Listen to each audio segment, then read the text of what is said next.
Welcome, listeners of North Africa Talks, to another episode of our podcast, where we explore the key issues shaping our North African region today. I'm your host, Akram Khreif, and today we are delivering into a highly pressing topic: Egypt's controversial treatment of migrants and asylum seekers. The spotlight is on a crisis unfolding at Egypt's borders and within its detention centers.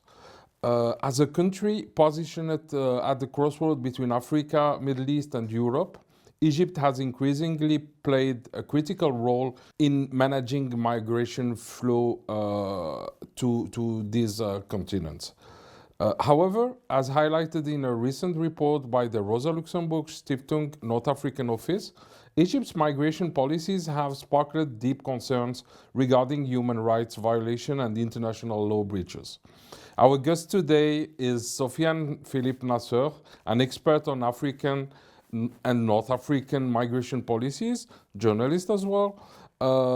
We will uncover with him the realities faced by migrants, asylum seekers, and the refugees trapped in a harsh and often inhumane system.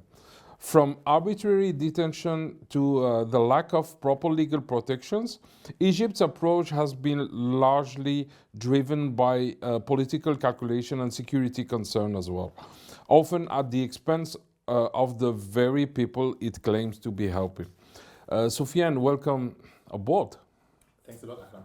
So, Sofian, could you start by giving us an overview of Egypt's current policies towards migrants and asylum seekers, and what drives these policies? To understand the current situation of Egypt's migration policy, to be highlighted definitely is a systematic detention and deportation regime, in particular against Sudanese refugees who are fleeing the war in Sudan right now. But before talking about the details of this, I think we need to highlight and understand that Egypt, these policies are not new at all. Egypt plays already for decades a certain role for people who are fleeing the so-called Horn of Africa region: Somalia, Eritrea, Ethiopia, South Sudan, and Sudan.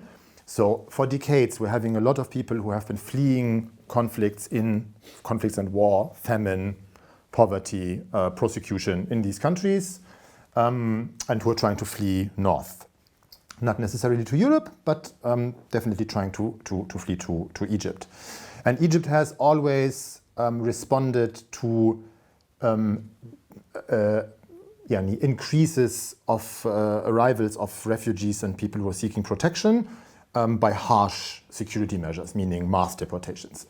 And in which scale are we talking about? For example, in 2008-2009, there has been a massive wave of people leaving Eritrea and arriving in Egypt. So according to Amnesty International reports, in these years, 2008-2009, within a few weeks, Egypt deported 1,200 people to Eritrea. That has been framed and is today still framed as the North Korea of Africa, a country that is unprecedented in terms of its human rights violations against its own population. So these policies are not new. And already before, in the 2010s, we had situations where Egypt has been deporting a lot of people back to their country of origin. Right now, since the war broke out between the Sudanese army and the Rapid Support Forces, a militia that has been propped up by the Bashir regime in the 2000s, that has been accused of genocide in Darfur, exactly. So this militia and the Sudanese army have started a war for power in Sudan in April 2023. And at that time, a lot of people from Sudan have been fleeing in all directions. They were fleeing to Chad, they were fleeing to Ethiopia, to South Sudan, and to Egypt. Current numbers by the UN are estimating that 11.5 million people are displaced across Sudan, and a significant part of them flew outside of the country. 1.2 million are confirmed to have arrived in Egypt. In the beginning of this influx of people to Sudan, the Egyptian government started letting people in, but closed the border very quickly. and started changing their detention and deportation regime. What we had before is when people were entering Egypt from the south, there have been pushbacks, there have been deportations, but many people have been able to enter the country and travel northwards to Cairo or Alexandria. This has changed because of the sheer numbers of people arriving. Today, people are being detained in the south of Egypt, mostly in the governorate of Aswan, in police stations, in makeshift facilities of the army, and in a notorious camp run by the Egyptian Central Security Forces, which is the Egyptian riot police unit. And people are being deported by bus in mass deportations on a regular basis. There's no adequate numbers that we can refer to, but from press reports and reports from Egyptian NGOs and from international NGOs, we're dealing with a systematic attempt by the Egyptian authorities of deporting as many people as possible, not giving them access to UNHCR, which is until now the only place in Egypt where people who are seeking protection can claim asylum. Egyptian authorities so far don't do this. So Egyptian authorities by this make sure people cannot access UNHCR, and that basically deport them right after arrival to the country. At the same time, deportations of of people from other countries also continue by plane. UNHCR's office are in Cairo. UNHCR has offices in Cairo and in Alexandria and has indicated that they started being a bit present in the south, but I'm not sure about the exact situation of UNHCR in the south because they can't properly operate. Mm-hmm. And we are talking about specifically the Sudanese. What about the other migrants?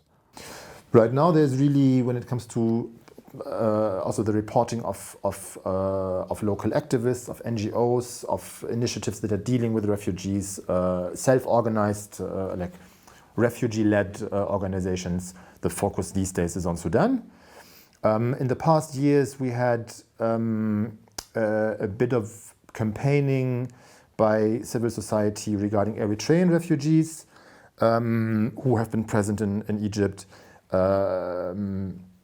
in a way that it was uncovered that Egypt has been deporting regularly, has doing summary expulsions, summary deportations of Eritreans back to Eritrea. And what's happening with all these Sudanese who are deported back to Sudan? Are they trying to leave the country by other means, or they try again to come back to Egypt?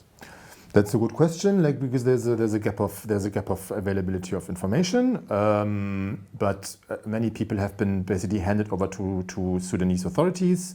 Some others have been in the past also being deported by plane to Port Sudan, in particular. To Khartoum, this is not possible anymore. Yeah.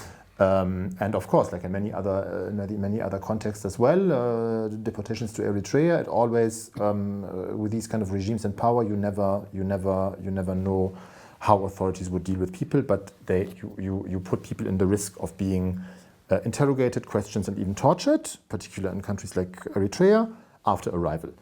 Eritrea considers people leaving the country irregularly as traitors. So, and the security services in Eritrea are dealing with people respectively, meaning when people are being deported to Eritrea, Eritrean security agencies are welcoming the traitors and then dealing with them in the appropriate way, meaning they're being detained, they're often being tortured, and this is known. Sudan is still in the midst of a bloody war, so we don't know exactly what happens to these people, but for sure many people would, if they're not being harmed by the authorities, try to go back to Egypt or flee in a different way and basically seek safety. Yeah. So your article mentions numerous instances of arbitrary detention centers. Can you share some insights into what's life for migrants in these centers is? And also any other details about places these centers are and basically who is running them and how are things going there? Basically, what we've also seen in recent years on a regular basis is that at certain moments Egyptian authorities, like the police in general, and the domestic intelligence service, Amn al-Watani, like the National Security Agency, are doing systematic checks of basically black people in the streets. And since the Sudan war broke out, this restarted again in summer 2023. And we had several waves of these systematic ID controls by Egyptian authorities. So right now in summer 2024, we really had a situation where a lot of refugees, migrants, people on the move were too scared to leave the house, because in neighborhoods that are known for having a larger population of non-Egyptians, the police was going to specifically these neighborhoods, sometimes knocking on doors, but sometimes just randomly arresting people from coffee shops, from the streets, from public transport, and then detaining them in police stations. And in the past, what was the kind of status quo in the past was people were detained. In several cases, people have been also detained in prisons and have been then subjected to a procedure that we know across North Africa. Basically, these governments want to get rid of the people. So they are sending their intelligence officers to the prisons or police stations and telling a detained person, you have two choices. Either you stay indefinitely detained in this place without access to lawyers, without access to proper food, without access to healthcare, or you're signing a document that says that you want to voluntarily return. If you sign this and you manage to raise the money for your flight, we will deport you voluntarily. So this was the setting before. Today, people are being shipped in buses to the south of Egypt and then being deported to Sudan. This concerns Sudanese citizens. When it comes to the detention, as I said, Yanni, usually people are being, in the beginning, detained in police stations. In certain cases, they're being transferred to prisons. And then in the Aswan context, Sudan context, we're dealing with this one camp run by the Central Security Forces, which is the Egyptian Riot Police, that has been established in the 70s as a result of the so-called bread riots. So the Sadat regime wanted to have a proper police unit that is dealing with crowd control. Yeah. And this facility called Shalal Camp is a major facility right now for the detention of refugees and asylum seekers. How many refugees are there? In the camps? Yeah, in this specific one. Nobody knows. And how's their life condition there? The life conditions, like that, what NGOs and those people who have been able to have access to people who are detained, because the issue also is now that Egyptian authorities are doing something that is done also here in Tunisia, for example, and also in Algeria, when migrants, refugees are being detained, arrested. Authorities usually take their belongings, money, mobile phones, so that people are not able to make pictures, videos, and communicate with the outside world. And the same accounts in particular for deportation procedures. Algeria does this systematically. Tunisia started copying the Algerian model last year and is doing the same. People are being arrested in the north or at the coast of the country, being deprived of their belongings, money, and their mobile phone, and then being shipped to the desert in buses and dumped in the desert near a border. And Egypt does the same when it comes to taking away mobile phones from people. In this case, it appears like that they're handing over the people to Sudanese authorities at the border. And what about the international community? How have international powers such as the EU influenced Egypt's approach to migration? Are these partnerships doing more harm than good? The only progressive actor, so to say, on an international level is civil society, because they're denouncing these practices and they're talking about it. From the perspective of the EU, it's exactly what they want. So the EU constantly has been in the past 10 years in official EU documents, but also documents published by the German government or the Italian government or the French government. There's constantly being talk about the high migration potential of the Egyptian society. and Egypt being a major transit country for refugees coming from Somalia, Eritrea, and South Sudan and Sudan. So their focus is to turn Egypt into a country where people do not only transit, but they either stay, but for sure they don't want that people are moving northwards.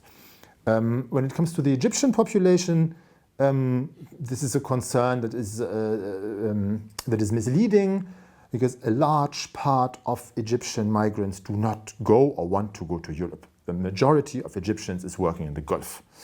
And they're migrating to the Gulf and they're working in the Gulf.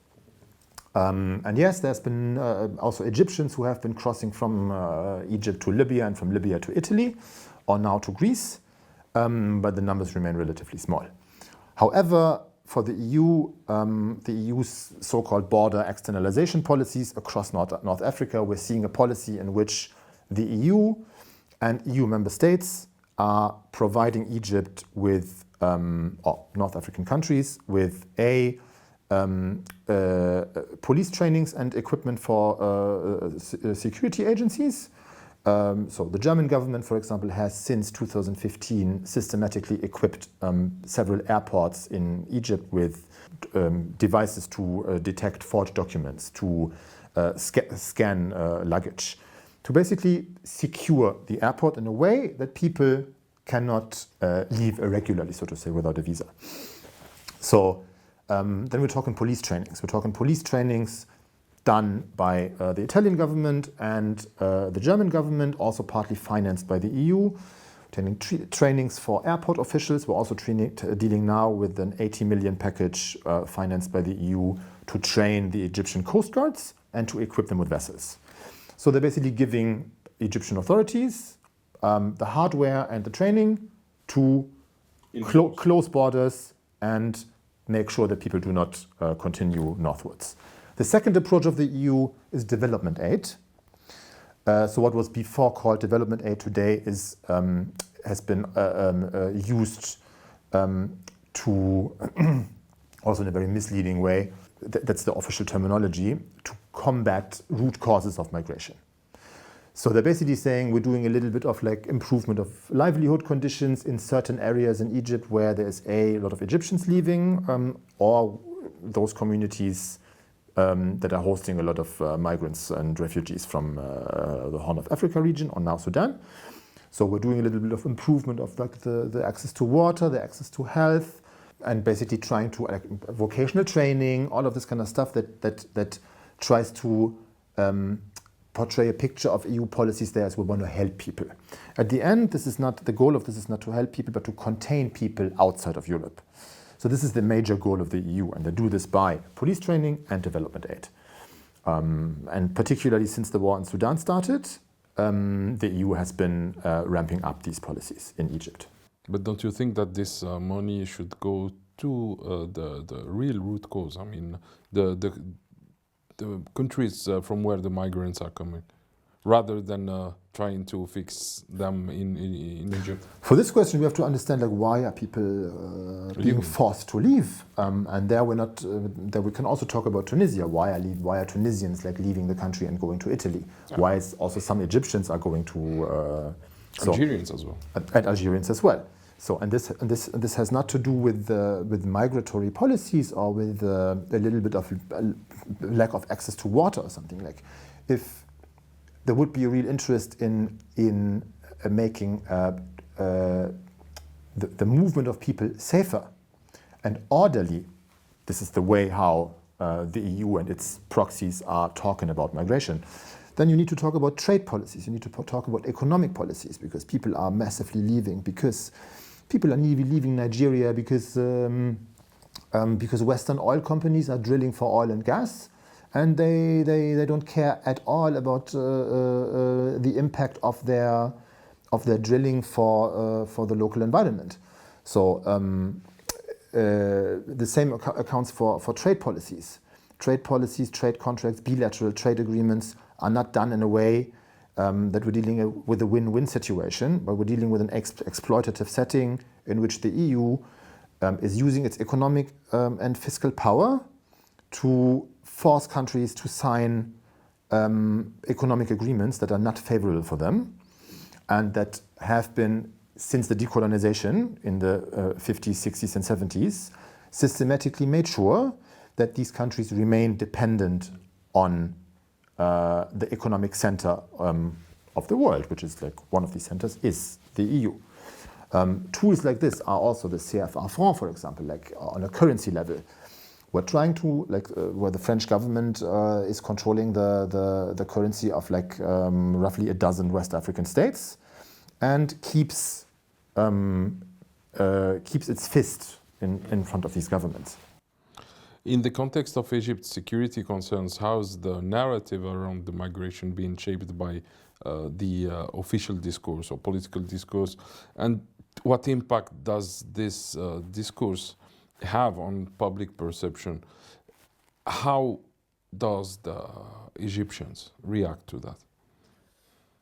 The discourses in Egypt around migration are now more and more mirroring those of the right-wing discourses we see in Europe. So Egyptian government officials have been for years always framing refugees and migrants as guests. In a way, like we have a certain solidarity towards these people, and they're very welcome to stay here. La la la la la la. At the same time, they increasingly use the term burden.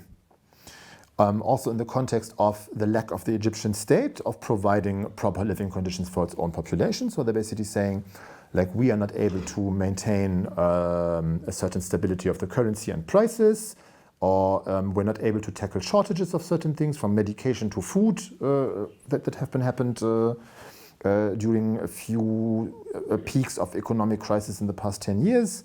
So they're basically like now using this discourse that the presence of more migrants and refugees in the country is a problem for the social services for Egyptians. So they're basically trying to play off against each other working class Egyptians and migrants, which is the same discourse that we're seeing in Europe.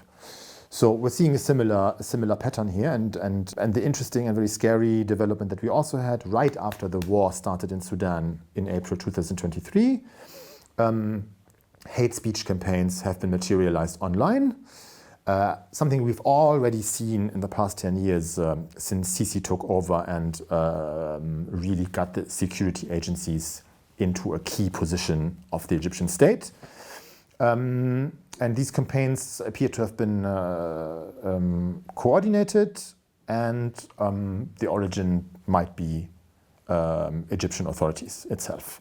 So they have been using social media as a tool to spread misinformation about refugees and their presence and the reasons why they're there in Egypt, with the result of more and more attacks on refugee-run businesses. People have more and more issues in finding accommodation, being able to use public transport. So the Egyptian state has been really trying to play off the Egyptian population against guests. What about the security narrative? Is there any specific security narrative or insecurity narrative in Egypt, like we can see it sometimes in North Africa? In the Maghreb. Egypt definitely uses the security narrative in terms of we need to secure our borders. This has been mainly used in the past years on the western border of Egypt to Libya because of the war in Libya. With Sudan, of course, it also plays a role. However, I don't see this discourse yet being as distinct as in Algeria, for example. Algeria has been in a situation where relations to Morocco have been very, very tense. Plus, there has been the war in Mali at one point and the war in Libya. So Algeria has been really is more of a country that uses this like security thing, the security discourse. We need to protect our borders because of the influx of armed groups. La la la la la. However, this also played a role in Egypt because there has been at one point activities of armed groups in the Western Desert, including deadly incidents. Smugglers and there have been incidents with smugglers, but there has been also a case, for example, in 2016, if I'm not mistaken, where a group of Mexican tourists has been bombed. by the Egyptian army. Mexicans. It was a group of Mexican tourists that were on a desert trip to the in the western desert, and there was a communication issue between the army and the police, who have been not informed each other about the presence of a tourist convoy. So the Egyptian army attacked the convoy for several hours.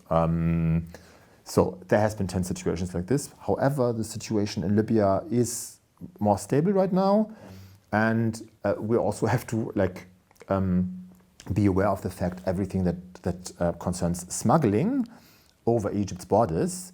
It's not like that the state is not aware of smuggling activities, and often state authorities are indirectly involved, meaning individuals are letting convoys pass. So there is a problem of corruption on this level. But also now, because of this, for example, the EU has green-lighted recently a 20 million euro package for military cooperation with the Egyptian army, and they want to provide equipment to be used at the Libyan border. The idea of the EU behind this is that there has been now more regularly boats arriving in southern Greece on the island of Crete, who have been started their journey in Tobruk in eastern Libya. So the EU basically wants to close this kind of border so that people cannot cross to Libya, go to Tobruk, take a boat to Crete. And the Greek government is now one of those governments in the EU that massively pushes for an accelerated anti-migration cooperation with the Sisi regime. Yeah, coming back to your article, what are some of the key human rights concerns that you highlighted in your work, and how do they align or conflict with international standards regarding migration? The general problem with the Egyptian policies towards migrants and refugees is they are consistently and persistently ignoring international law that they have to abide to, but they don't. So random arrests of people just because of their skin color is contrary to even Egyptian law. The same accounts to summary expulsions of and deportations of refugees and migrants without properly individually checking every case.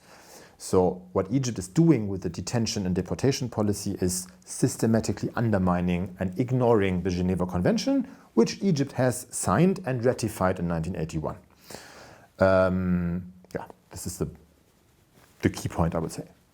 Could you please go into details regarding this new asylum law and its possible impact on refugees in Egypt? The new asylum law is indeed an interesting case because, from a certain perspective, of course, it would be a very nice and progressive development if a country like Egypt or Tunisia or Algeria or Morocco would adopt an asylum law and make the presence of UNHCR as an UN authority that is dealing with refugees null and void, not necessary anymore. Egypt is now massively pushing for this law. They have been, the government has prepared a draft in 2023, and since then it was silent. No one knew anything about the content of this draft until October 2024, when suddenly this draft was green-lighted by a committee in the parliament, and then a few weeks later even passed by the parliament. So this law is now awaiting ratification by Sisi. And it seems like that they're going to implement it. These laws are interesting also because they are, it has been the EU that has been trying for years to try to persuade North African states in adopting asylum laws. Because from the logic of the European border regime and the way how European states are dealing with refugees, is like if, for example, a refugee, like someone arrives in Germany, but entered Europe via Italy. Then what the German authorities are doing is basically sending this person back to Italy because the person entered a safe country, a country where you can claim asylum. If now people would arrive in Crete from Egypt, then the Greek government could say, but there's an asylum law in Egypt, you could have asked for asylum there, so it would give green light for in this logic to deport people, even non-Egyptians, to Egypt and tell them you can file your asylum request there. So the EU has been trying this for years. In Tunisia, a draft asylum law has been finalized in 2017, but the Shahed government has never put it up to parliament for a vote. So basically, this initiative is dormant. Morocco has been working on 2 drafts since 2013, but Morocco has also never put it up for a vote, so they never ratified it. Turkey, on the other hand, has also, for its very own geopolitical interests, exactly, but they have, but also in the context of the EU-Turkey deal, they have also prepared an asylum law and they have actually adopted it and implemented it. So there is an asylum law in Turkey now. Turkey, however, also mainly did it because Turkey did not want that a UN body, UNHCR, decides who will get a refugee status and is therefore eligible to stay in Turkey. So the Turkish approach to this was very, very security oriented. They wanted to have control over who stays in the country and who doesn't. And the major kind of expectation now of why is Egypt pushing for this asylum law is exactly this. That the Egyptian state knows that there will be people coming and UNHCR will continue to give people refugee status, and then Egyptian authorities are supposed to not deport these people. But what's the content of this law? The content of the law basically is a transfer of responsibility.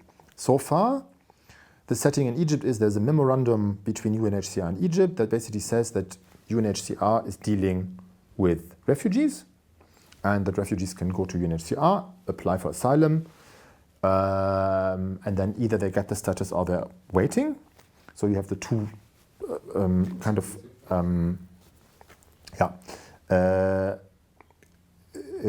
the Egyptian state is not concerned with these people. And basically the informal practice has been always that Egypt has not detained or deported people with a valid UNHCR card that says you're either a refugee or an asylum seeker. They have ignored these cards very often, and despite these cards deported Eritreans, Sudanese, despite the actual protection status and that these people are under the mandate of UNHCR. However, now this law will transfer this responsibility from UNHCR to the Egyptian government. The Egyptian government intends to set up a so-called permanent committee for refugee affairs, where in the future people can claim asylum. And then it would be the Egyptian state who's dealing with refugees and asylum seekers and not UNHCR anymore. The law has a lot of issues regarding the Geneva Conventions, for example. It's contradicting the 1951 Geneva Convention in a lot of aspects. It gives the security agencies a lot of discretion in rejecting applications based on very vague terms like national security, public order. It also forbids for someone who gets a refugee status in Egypt from joining a trade union. So there's articles in the law that imply that Egyptian authorities are trying to make sure that everyone who gets a refugee status stays out of politics, which is a bit of a reaction to protests that have been staged by Eritrean and Sudanese refugees in particular, and goes in and makes sense in the context of the Egyptian state's and Egyptian police paranoia concerning protests in general. What would be, in your opinion, the impacts of this law on the other North African countries? That's also difficult to say because then we've seen already how Turkey dealt with it, not North Africa, but we've seen how Turkey dealt with it, and it seems like that Egypt is copying this approach. Morocco found its own way. They used this asylum law basically as a means to put a bit of pressure on the EU, to use it as a bargaining chip, basically. So yeah, we will start with these negotiations about the drafting process of an asylum law. In Tunisia, it's a bit of a different setting right now because we're still in a situation where we don't really know where the path is going. I would not say that any other North African country will soon go on the same path and adopt an asylum law, but it will be definitely well observed by other countries in the region to see how the implementation of this law will go forward in Egypt. So it might turn into a precedent, because we're also seeing in Tunisia and Algeria very much this narrative of we need to control who is in the country. Algeria already for a long time has a very security-driven approach towards its own population and migrants and refugees, while UNHCR is very restricted in Algeria already for a long time. They never had that kind of possible outreach and presence like in Egypt or in Tunisia. In Tunisia, we are dealing still with an authoritarian rollback, where the security narrative is also there, but I doubt that this project will be revived anytime soon in Tunisia. It's way too early for this, but for sure, governments in Algeria, Tunisia, but maybe even Morocco will have a close look at how the implementation of the asylum law in Egypt will go. And do you think that this asylum law in Egypt will attract migrants coming from other North African countries, or reject or expel migrants from Egypt towards those North African countries? These laws will not. People take the decision of moving based on different issues as well, and they all know that no matter which North African country, the situation for them is difficult, very difficult. And no one has any illusion that this asylum law will make the situation of refugees and asylum seekers will improve their situation. This is not going to happen, and people are very well aware of this. The decision of people to move from one country to another is more based on languages, contacts, and the prospect of being not harmed by authorities and being able to live. So I doubt that this law will have any impact on the decision of or attract people of going to Egypt. Very unlikely. Yeah. So in the context of the war in Gaza, what role does the Israeli genocide play for Europe's migration policy in Egypt, but also in North Africa? A very big one, actually. So once again, since the war started in Sudan in April 2023, a lot of people have been fleeing from Sudan to Egypt. So this was the first development that is relevant for this. Also, since 2023, more and more boat arrivals have been recorded in Crete, in southern Greece, often with people who have been coming from Egypt. Since Israel's aggression on Gaza in October, since the Hamas attack, and then since Israeli authorities turned this into a systematic destruction and genocide in Palestine, the Houthis in Yemen have been started attacking ships in the Red Sea, linked to Israel's genocide in Gaza. Retaliation. Yeah, which has led to a massive drop in revenues for the Egyptian state regarding the Suez Canal, which is not the biggest source of income for the Egyptian state. Like we've been talking 32 billion of remittances that have been transferred from Egyptian migrant workers abroad. So huge money. Tourism brings a lot of money to Egyptian coffers. Investments in real estate bring a lot of money. Still, the Suez Canal has been responsible for about $6 billion. So we're talking a lot of money that the Egyptian state has been losing because of the war. And this has been one reason why in March 2024, Ursula von der Leyen, the EU Commission President, traveled together with the prime ministers of Greece, Cyprus, Austria, Belgium and Italy to Cairo to sign a 7.4 billion aid package. And this aid package consists of loans, grants, investments, and 200 million earmarked for border control. So the sheer amount of money that has been paid, or that is supposed to be paid over the next years, is definitely linked to Gaza, and not only to the influx of Sudanese refugees to Egypt and the prevention of transit migration through Egypt to Libya and then to Greece. So Egypt has been playing very much along Israel's policies in Gaza and Israel's allies in the West. So they're doing a little bit of trying to do helping with the negotiations between the two parties, but they're keeping the border area in Sinai under control. And the rhetoric of the Egyptian state is very much like we're in solidarity with Palestine, la la la, la la la. But for them, Palestinians are a security concern. So they're not dealing with the real solidarity in terms of a colonial project in Palestine, but we're dealing with a situation in which the Egyptian state is like dealing in a very pragmatic way. They want to stay in power no matter what. And Palestine will not change Egyptians, will not change the attitude of the Egyptian government regarding this. So they know very well that if they want to keep this influx of European and American money into the Egyptian economy by loans, grants, or investments, they need to play along when it comes to Palestine and Israel. And that's what they're doing, and they're being rewarded for it. Finally, in the midst of this rise of far-right parties in Europe, how do you see the trends that are coming regarding this migration issue?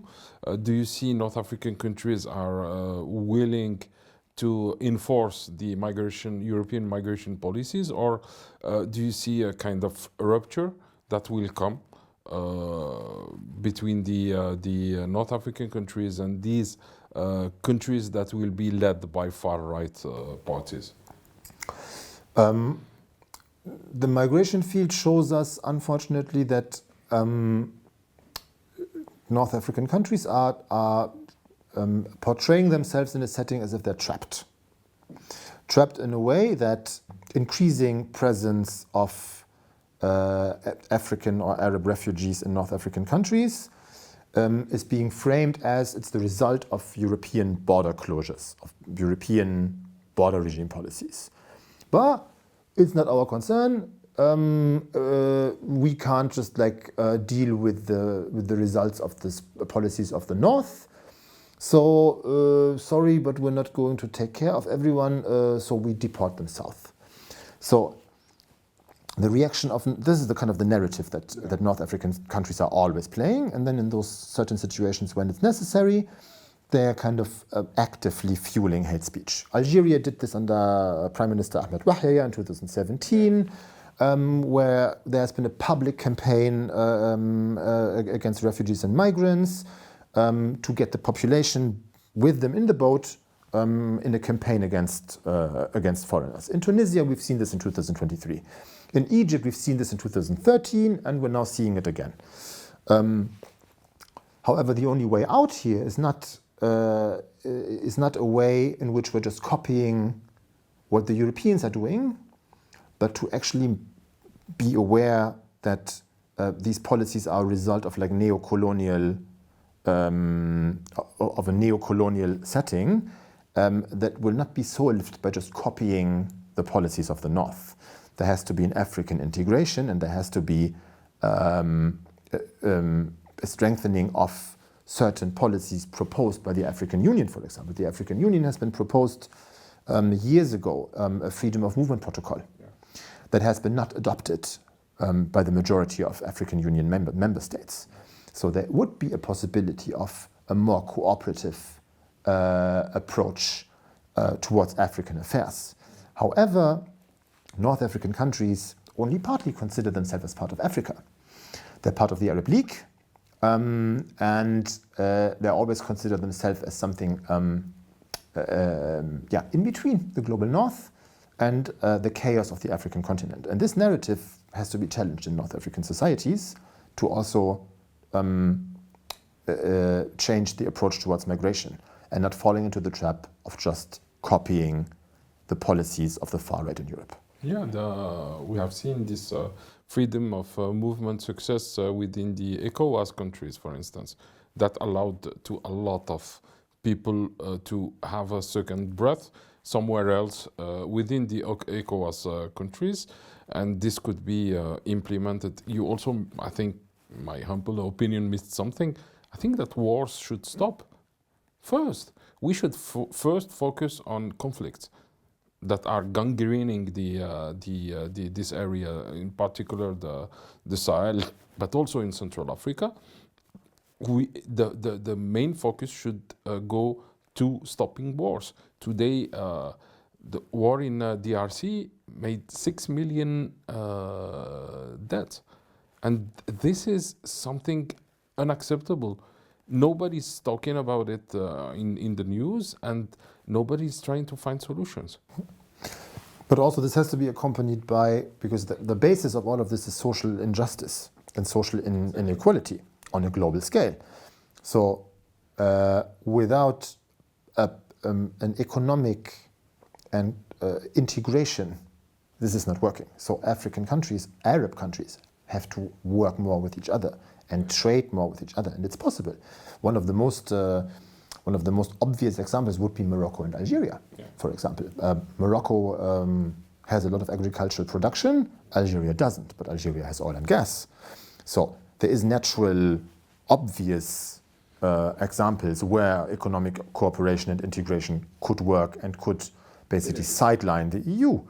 That means the money stays on the continent. You don't have to trade in European currency. So, but this is not being done. Because the easier path for elites in power is to just keep their connections to the north, or prioritize the connections to the north, and consider regional integration, even in the Maghreb area, between Tunisia, Libya, Algeria, Mauritania, and maybe Morocco at one point. In the current setting, very, very, very unlikely due to Rabat's rapprochement with Israel and with the US. However, it's not being done. They're only meeting on the level of the Ministry of Interior, which happened a few times in the past year. So Libya, Tunisia, Algeria, Minister of Interiors are meeting to discuss how to crack down on migrants in a coordinated way. So, but you need to talk economy, you need to talk social justice and social equality. Otherwise, you will also not be able to basically outmaneuver any attempt of getting the population of spreading a certain hate speech campaign that happened in Tunisia in 2023 and in Egypt this year. This is the key point of all of it. Sofian, thank you very much for your enlightenment. Thank you, Akram. We were with Sofian Philip Naceur, expert and journalist. He works on migration in North Africa. Thank you.